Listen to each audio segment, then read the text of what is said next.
Hi, I'm Ashley Bell, and I'm the assistant video producer of The Towerlight. And I'm Deborah Roberts, video producer of The Towerlight. And we're here to give you the very first episode of the Sassy Degrassi review. It rhymes. Basically, we're going to go over the most recent episode, which aired last night. I don't remember the title or even the episode number. I'm pretty sure it's in season 13. So just a basic introduction for you guys. I have watched a couple episodes of Degrassi before this. Not much, probably back in the days where like Eli was still in high school, but I don't really remember much of that.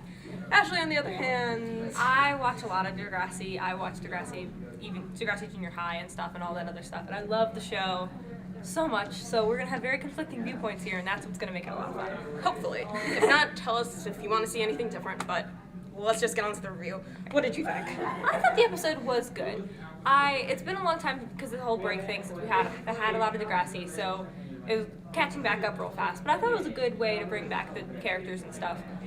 So I mean, it was dramatic. It had a big punch, I think, especially at the end of the episode and everything. Also, there will be spoilers. In case you haven't gotten that, there will be spoilers. But I liked the episode overall. I thought it was good. What about you overall? I thought it was ridiculous.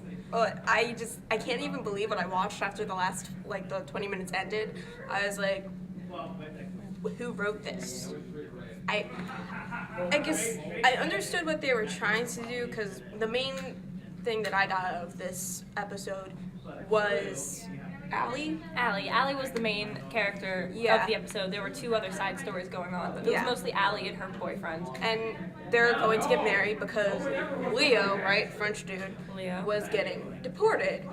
So to save his deportation or whatever, I guess, because I guess marriage license that is a thing. That is, marriage license is a thing. She just turned 18, so it's just legal enough.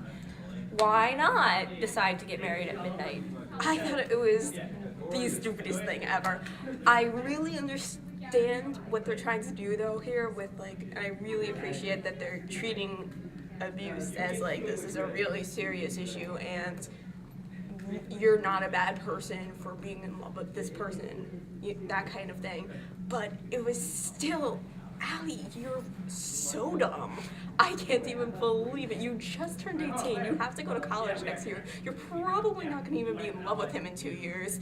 So why do you want to marry him at 18?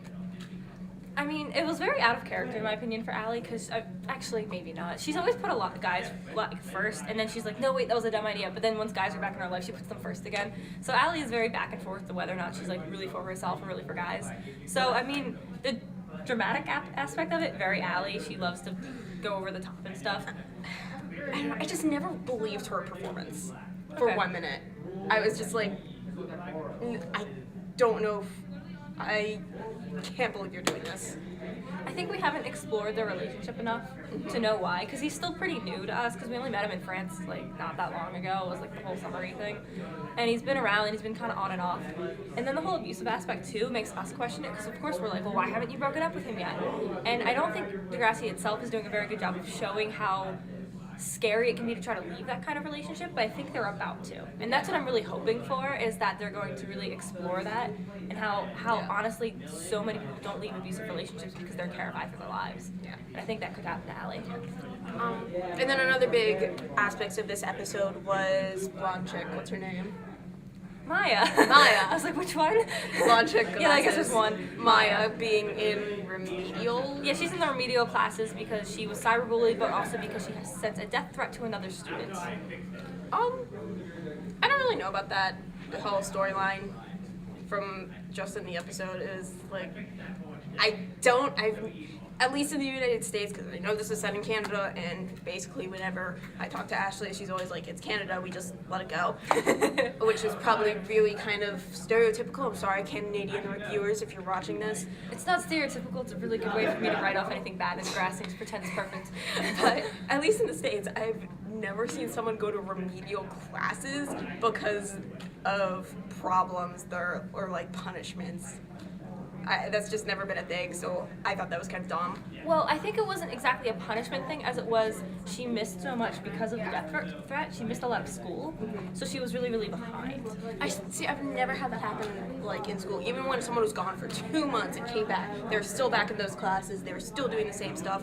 They were getting help on the side, but they didn't go into remedial classes where other people obviously weren't up to the work that she was doing Right. or should be doing. She's a very gifted student, especially with music. Yeah, so so I'm like, okay. I thought that was just silly on their part, and it takes her away from other characters. It put her in the older. Welcome Zig, you're welcome back. You look so different. It's so weird.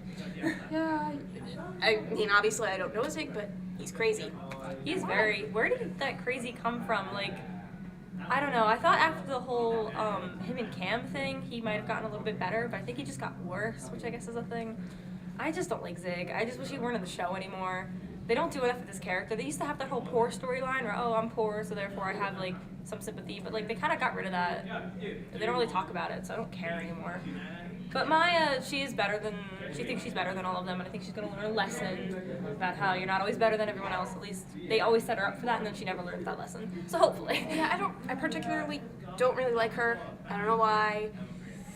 Maybe it's just because their characters and her motivations kind of come off to me as like really. But then again, I'm in college and I don't really, even 2 years from now, I don't really remember being dumb in high school, even though I'm sure I was. We were all dumb in high school, don't you worry. Yeah, this is true. So what was the other thing? Drew, that was the third storyline, I guess, going on. There wasn't really much of it from what I remember. It was pretty much just Drew going, man, what is her name? Claire, I don't know why I forgot that. Man, why doesn't Claire like me? She should like me. She's in love with me, right? No, wait, she's not in love with me. I'm so confused. But I don't want to like her, but I want her to like me. Isn't that weird? That was Drew's whole storyline. That was the entire episode. Drew, what are you doing? That was like 2 scenes though, so maybe that'll happen in a couple of other episodes once they're done with this whole abuse marriage story. Kids, don't get married when you're 18 to an abuser, please. Just don't get married to someone when you're 18 unless you've been with them for a long enough time and you really know them. Yeah. So. Also, if you're not ready to move out of your house, do not get married. Yeah, that's just silly. If you're not financially independent, don't get married. This is my message to you. All right. I think that was all that was going on in the episode. What would you give a general grade for it? Out of like what 1 to 5 or A or B or C? A, B, C, D. Okay, that's our grading scale. Okay, for Degrassi overall, it's not their best, but I kind of liked it, so I'm gonna give it a B-. I was happy with it. I'll give it a D because I thought the storyline was just awful and the characters were awful and the acting was terrible in my opinion and completely overdramatic. So We need more Snake. I don't know who that is. He's the principal. Okay, so thanks for watching, guys. Tell us what you want to see from us next episode. What did you think of the episode? Do you agree or disagree with our reviews? Yeah, you subscribe, tweet us at TowerlightVideo, and we'll see you next week. This has been the Sassy Degrassi review. We'll get more sassy, hopefully. See ya. Bye.